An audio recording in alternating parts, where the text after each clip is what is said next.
ការស្លាប់របស់មេដឹកនាំកម្ពុជាអ៊ីរ៉ង់ដែលស្លាប់នៅក្នុងផ្ទះដោយការវាយប្រហារពីដែនអាកាសរបស់អាមេរិកនិងអ៊ីស្រាអែលបងប្អូន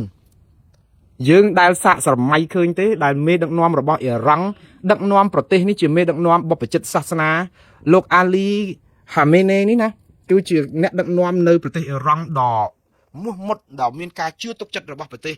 ប្រជាពលរដ្ឋអ៊ីរ៉ង់ច្រើនណាស់ជាពិសេសគឺក្រោមរបបផ្ដាច់ការ36 37ឆ្នាំគឺវែងណាស់យូរណាស់គឺបានន័យថាគាត់នឹងត្រូវបានពេលដែលគាត់ចូលមកភ្លាមកាន់ការប្រទេសភ្លាមគឺសិទ្ធិសេរីភាពរបស់ប្រជាពលរដ្ឋរដ្ឋបတ်ទាំងអស់ពីដើមឡើយមុននឹងគាត់កាន់ប្រទេសហ្នឹងប្រទេសអ៊ីរ៉ង់ហ្នឹងស្រីអីមានសិទ្ធិដើរហើរអីដូចថានិយាយទៅសេរីភាពច្រើនណាគ្រាន់តែចូលពាក្យពួកគាត់កាន់កិច្ចការព្រឹងគឺថារុំឃ្លុំមុខឬក៏ថានិយាយទៅសិទ្ធិសេរីភាពហ្នឹងផ្ដាច់អស់ទាំងអស់ប្រជាពលរដ្ឋរងទុកបុកម្នេញនៃការធ្វើទុកផ្នែកសិទ្ធិមនុស្សនិងប្រជាធិបតេយ្យគ្មានការបោះឆ្នោតដោយសេរីត្រឹមត្រូវនិងយុត្តិធម៌ទេ36ឆ្នាំឈ្នះតែគណៈបកឬក៏ការដឹកនាំរបស់គណៈបកកាន់អំណាចរបស់ក្រុមលោកអាលីហាមេនេនេះគឺរហូតហើយនៅពេលដែលលោកកាន់អំណាច30ឆ្នាំជាងនេះគឺអាមេរិកគឺជាសត្រូវស៊ីសាច់ហត់ឈាមរកតាសម្លាប់រកតាធ្វើឃាតគ្រប់តាពេលទេធ្វើអាគេហើយអ៊ីរ៉ង់នេះគឺមានសម្ព័ន្ធមិត្តរបស់ខ្លួនដែលគេកូនជឹងរបស់ខ្លួនទាំងនៅលីបង់ទាំងនៅយេម៉ិនទាំងនៅអីមានក្រុមហាម៉ាស់ក្រុមហេបូឡាក្រុមទុតស៊ីក្រុមអីហ្នឹងគឺច្រើនដែលជាគេហៅអង់គ្លេសហៅ proxy គឺកូនជឹងរបស់គាត់ហ្នឹងដើម្បីជួយទប់មជ្ឈមបូព៌ាវាយជាមួយនឹងអ៊ីស្រាអែលហើយសង្គ្រាមនៅមជ្ឈមបូព៌ានេះគឺមិនអាចរលត់បានឬក៏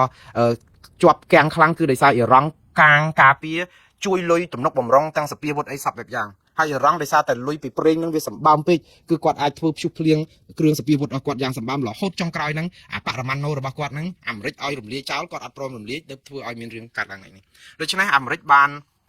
មួយប្រព្រឹត្តផ្នែកតែមិនយូរសោះប្រតិបត្តិការថ្ងៃ28ហ្នឹងគឺគាត់តែបាញ់ក្ដួងគឺមានការវាយប្រហារដល់កន្លែងលំនៅឋានរបស់លោកអាលីហ្នឹងតែម្ដងហើយស្លាប់មិនមែនស្លាប់តែលោកអាលីទេគឺស្លាប់មនុស្ស3នាក់នៅក្នុងផ្ទះហ្នឹងដោយទាំងលោកអាលីផងអាលីហាមេនេហ្នឹងគឺមានកូនស្រីគាត់ហើយនឹងមានចៅគាត់ម្នាក់ផងដូច្នេះមនុស្ស3នាក់ស្លាប់ក្នុងពេលតែមួយនៅក្នុងពេលដែលទម្លាក់គ្រាប់យើងគិតឃើញទេថាមានដឹកនាំផ្ដាច់ការមួយនៅលើពិភពលោកហើយរស់នៅក្នុងអាស្រមវិមានដ៏ស្កឹមស្កៃរបស់ខ្លួនដែលគិតថាគ្មាននរណាអាចទៅប៉ះបានព្រោះខ្លួនមានកំជ្រួចវងមានខែលការពារមីស៊ីលគ្រាប់ផ្លោងដែលអាចអាវុធរបស់ខ្លួនមិនត្រឹមតែការពារទេផលិតលក់ទាំងអាដ្រូនអត្តឃាត drone ស្អីហ្នឹងគឺផលិតលក់ទៅលើពិភពលោកជួយប្រទេសជាច្រើនសិតតែមេដឹកនាំផ្ដាច់ការដូចគ្នាគឺធ្វើបានដល់ពេលខ្លួនឯងការពារខ្លួនឯងអត់បានតែយើងដែរស្រមៃដូច្នេះដែរទេបងប្អូន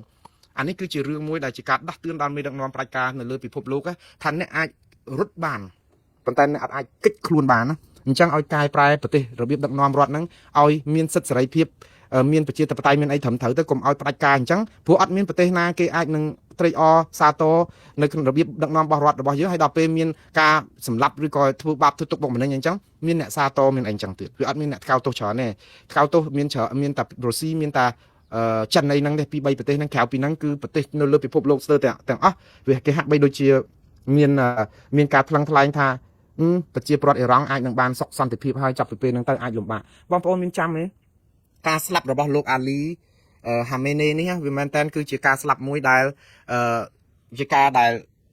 ដូចយើងស្ដាប់មើលទៅដូចជាព្រៃផ្សៃបន្តិចដែរព្រោះអីលោកមិនមែនស្លាប់ដោយសារតែអស់ជីវិតអស់សង្ខារដោយរោគគាពៀតនៃអាយុចាស់ជរាអីទេគឺស្លាប់ដោយសារគ្រាប់ផ្លោងពីលើដែនអាកាសទៅលើដែនអធិបតេយ្យនិងផ្ទះដែលកំពុងតែស្នាក់នៅវាជារឿងមួយដែលមើលទៅរំជួលចិត្តណាស់សម្រាប់អ្នកគ្រប់គ្រងលោកអាលីគឺនៅទូទាំងប្រទេសអ៊ីរ៉ង់ហ្នឹងអ្នកដែលស្មោះស្ម័គ្រនឹងលោកអាលី36ឆ្នាំមកហើយដែលបានលៀបសការៈបានផលពីការដឹកនាំរបស់លោកអាលីឡើងតវ៉ាបាតកម្មក៏ក្រាកដែរដើម្បីកាន់ទុកហើយឥឡូវនេះគឺប្រទេសអ៊ីរ៉ង់នេះគេកាន់ទុករយៈពេល40ថ្ងៃគេប្រកាសអីអញ្ចឹងទៅបាទដើម្បីឲ្យប្រជាពលរដ្ឋហ្នឹងកាន់ទុកមេដឹកនាំបព្វជិតរបស់គេដ៏មហាអស្ចារ្យរបស់គេដែរតែយើងត្រូវគិតថាយើងមិនពេញចិត្តលោកអាលីប៉ុណ្ណាយើងស្អប់គាត់ប៉ុណ្ណាអ្នកណាស្អប់ក៏នៅមានមនុស្សស្រឡាញ់គាត់ក៏ច្រើនដែរនៅក្នុងប្រទេសនោះដែលបានលៀបសការៈអំពីការធ្វើទុកបុកម្នេញរបស់គាត់ទៅលើអ្នកដទៃព្រោះអីវាត្រូវតែមានអ្នកដែលគ្រប់គ្រងលោកអាលីដែលបានផលកម្រៃជាពិសេសពួកតែស្កសអាជ័យធ្លាក់ទឹកនឹងឯងដែលបានកម្រៃលៀបសការៈដើម្បីជញ្ជក់ញើសឈាមរបស់ប្រជាពលរដ្ឋដទៃទៀតឲ្យវេទនាព្រោះអីបានក្រុមហ្នឹងជួយជ្រោមជ្រែងឈរដោតអោបដៃមើលក្រុមដែលឈរអោបដៃមើលអំពើអយុត្តិធម៌ហ្នឹងឯងដែលដល់ម៉ោងហ្នឹងគឺនាំគ្នាក្រោកតវ៉ាដើម្បីគ្រប់គ្រងលោកថ្កោលទោសអាមេរិករឿងសម្រាប់លោកអាលីហើយអាហ្នឹងចឹងប៉ុន្តែបងប្អូនលោកអាលីស្លាប់ម្នាក់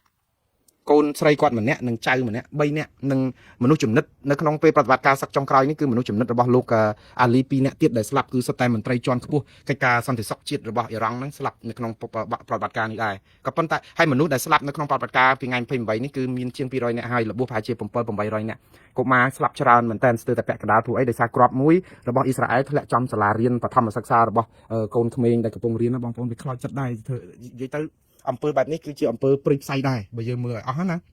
ាកុមារគ្នាគ្មានកំហុសអីទេយើងអ្នកនយោបាយឆ្លោះគ្នាតើហេតុអីបានជាគាត់ខ្លាយទៅជាជនរងគ្រោះនៃចំនួននេះអីចឹងទៅក៏ប៉ុន្តែបើបងប្អូនមើលឲ្យមែនតើពេលដែលលោកអាលីកូនស្រីរបស់គាត់និង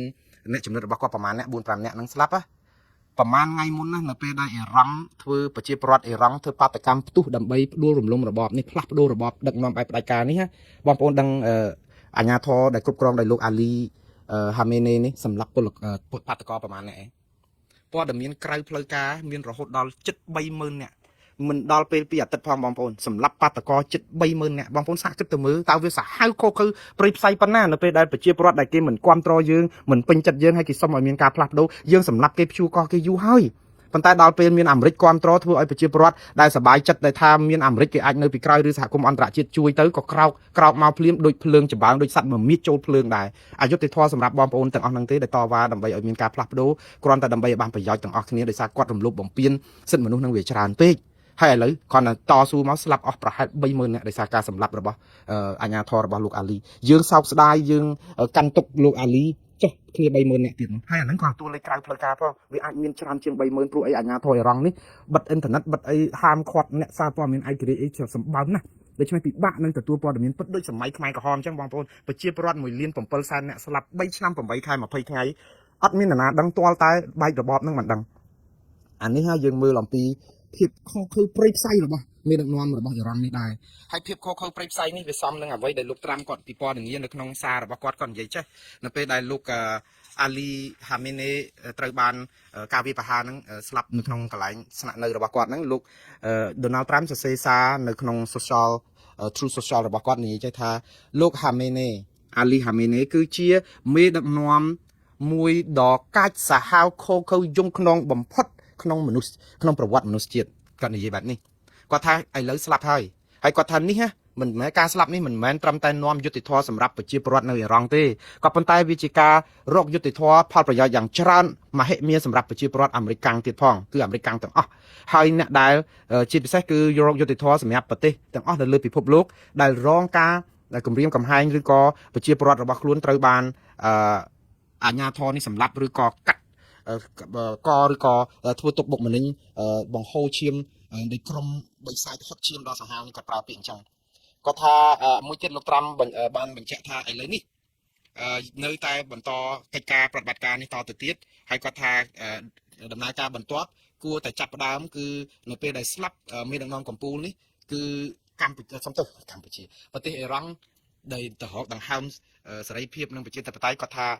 គឺកាន់តែគៀកណាស់មកហើយគឺរាប់ថ្ងៃទេមិនមែនរាប់សប្តាហ៍ឬរាប់ខែណាគាត់និយាយចឹងទៅវិញប៉ុន្តែលោកត្រាំបើតាមមើលគឺគាត់និយាយមុនហ្នឹងសារដែលមុននឹងស្លាប់លោកអាលីហ្នឹងគាត់និយាយចេះដែរគាត់ថាសូមឲ្យប្រជាពលរដ្ឋអ៊ីរ៉ង់ទាំងអស់ដាក់អាវុធកុំតដៃជាមួយនឹងអាញាធររបស់អ៊ីស្រាអែលឬក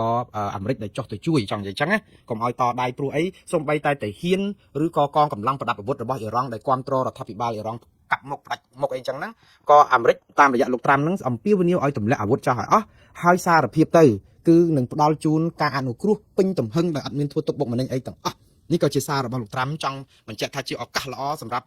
ក្រមកម្លាំងប្រដាប់អាវុធដែលការពាររដ្ឋាភិបាលរបស់អ៊ីរ៉ង់ហ្នឹងឲ្យចោះចូលឬទម្លាក់អាវុធទៅជាងយកសេចក្តីស្លាប់ព្រោះគាត់ថាបើសិនជាមិនទម្លាក់អាវុធទេទីបំផុតអ្នកទាំងអស់នោះនឹងស្លាប់ដដែលទេបាទបងប្អូនវានៅតែមានអ្នកស្មោះស្ម័គ្រជាមួយនឹងលោកអាលីនិងរដ្ឋាភិបាលនេះទេព្រោះអីនៅប្រទេសណាក៏ដោយប្រទេសណាដែរអ្នកដែលស្មោះស្ម័គ្រអ្នកដែលអីហ្នឹងគេនៅតែមានរបស់គេអញ្ចឹងយើងឃើញនៅអាមេរិកនេះមានការតវ៉ាបាតកម្មប្រឆាំងនឹងការទម្លាក់គ្រាប់ឬក៏សម្លាប់លោកអាលីហ្នឹងដោយសហគមន៍អ៊ីរ៉ង់នៅអាមេរិកដែរហើយសូម្បីនៅអ៊ីរ៉ង់នឹងអំពេលដែលមានការតវ៉ាក៏មានការរាំរែកផឹកស៊ីច្រៀងដើម្បីអបអរសាទរពួកគេសប្បាយអីចឹងដែរដូច្នេះការដើរនេះគឺមានភាពចម្រុះខ្លាំងមែនទែន